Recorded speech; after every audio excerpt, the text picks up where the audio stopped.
na UN Tourism kuaccept kuja kwenye mkoa wetu wa Arusha.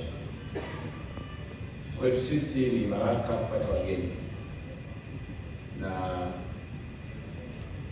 tumeshajipanga chini ya waziri wetu dada yetu Dr. Pili Chana kwamba lolote linalohusu wizara ya utalii linatuhusu wananchi wa mkoa wa Arusha.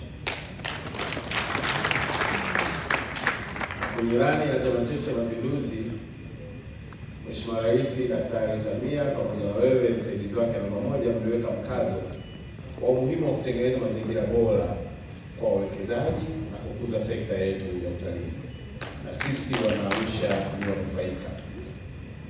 Mheshimiwa mgeni rasmi, jana, leo na kuendelea, wananchi wa Arusha wanazidi kuenjoy na kuyaona matunda ya uongozi bora wa Daktari Samia, amani na utulivu kwa nayo, na upendeleo wa Mungu wa kutuumba katika mkoa wa Arusha wenye vivutio vingi vinavyofanya wageni waweze kuja.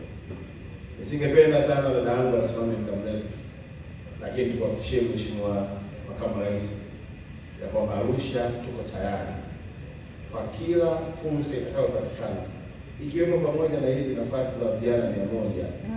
Hapo kwa nasoma message Mheshimiwa nimeshaanza kupata pia maombi ya watu 200. Kwa hiyo matarajio yangu ya kwamba kwa kuwa ndio mlango wa utalii, tutabaki na idadi nzuri kati ya wale watakaopata nafasi ya kwenda kusoma. Nimalizie kwa kuomba tena msisite kuja Arusha.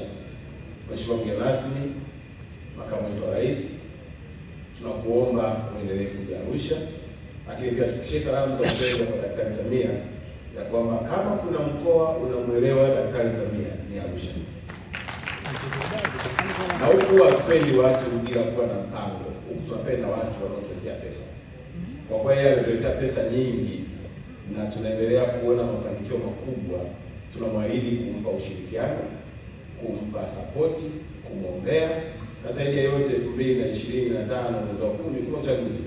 Huu ndio mkoa utakaoongoza kwa kura nyingi kwa sababu wananchi wake wameona kazi kwa vitendo. Asante sana na karibu tena. Na leo tuna ratiba ya naibu waziri wetu mkuu ambaye ana ziara mpaka tarehe 26, lakini pia kufika kuona miradi mikubwa iliyofanywa na Daktari Samia katika mkoa wetu. Sambamba na hilo, tunategemea pia kuona tukio jingine kubwa la mamlaka ya anga ya Afrika nzima.